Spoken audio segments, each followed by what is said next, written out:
रात भर संगे सुताई सजनावा कैसे सुपर बुमाना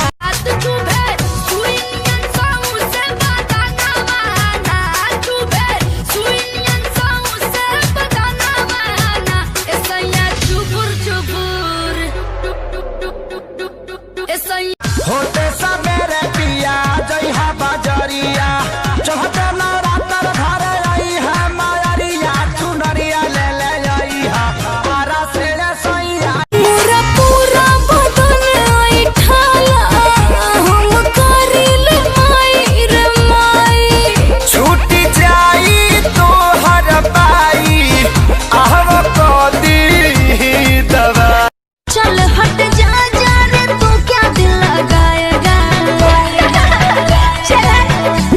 मत पगली हंस मत पगली रे प्यार हो ए हो कर जा मन रख दो ना हो ए हो कर जा मन रख दो ना हो तनी खिड़की से एक बेरी झाँक दो ना हो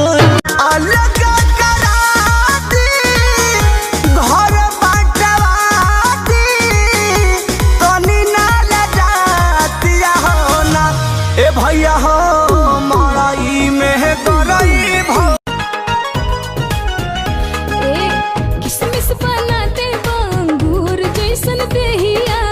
हो खबू टनाटन विटामिन खैबू जहिया ऐसे लगे देहिया में भैया छूट जाई तो हर बचपना गोरी छूट जाई तो हर बचपना गोरी रात भर संगे सुताई सजनावा कैसे सुपर बुमाना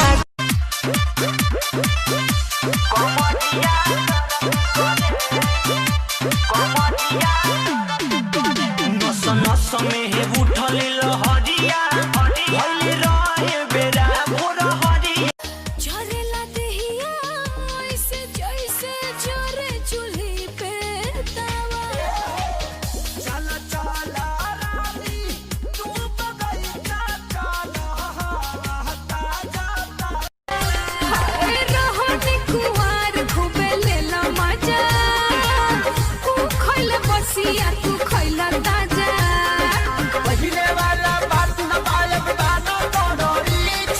सोनो बात ओवेला राजा हम त खतिया बिछवनी देखी लगा के मच्छरदनिया हो चली चली रानी हम हूँ भर लोट पानी काचे बजवानी सुनिए राजा जानी हमसे कुछ दिन दूरी औरी रही ना मानव का ना है हमरो कमर लोट सहे ना हमरे तनी को दो काम ताहर जो पत रहब नाम एक बार भेंट करा दो न तू अपना छोटकी बहिन से हमार सेट करा दो न तू अपना छोटकी बहिन से हमार अरे कमर के झटका मारे मारे के बिजली गिरी रे पागल बनाई बेकार पतर की पागल बनाई बेका तोरा देह में चुमुक लगा छुआ के पागल बनाई बेका पागल बनाई बेका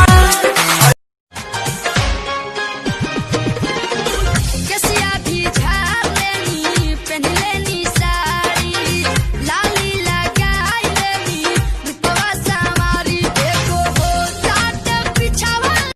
हो गतान कोटा बाती हो बोझा बन्हा बाती गतान कोटा बाती हो बोझा बन्हा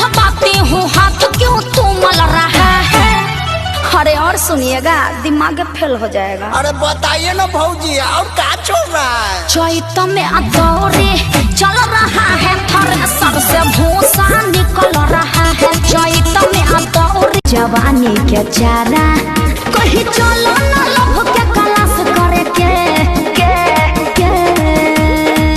अभी कहो तेरू टाइम पास करे के पाछे फेरा में लग जाई बास करे के। दिया धरेले जिया डहडेला मन कथी के हम नहीं भरेला कितनो पड़ेला गरमी तो सरद करे कि जब जब मरद करे। अरे खुला बाटी ताला तहर लट भाई सोनिया के हमारा शौक भई ढोढ़ी में ढक भई सोनिया के हमारा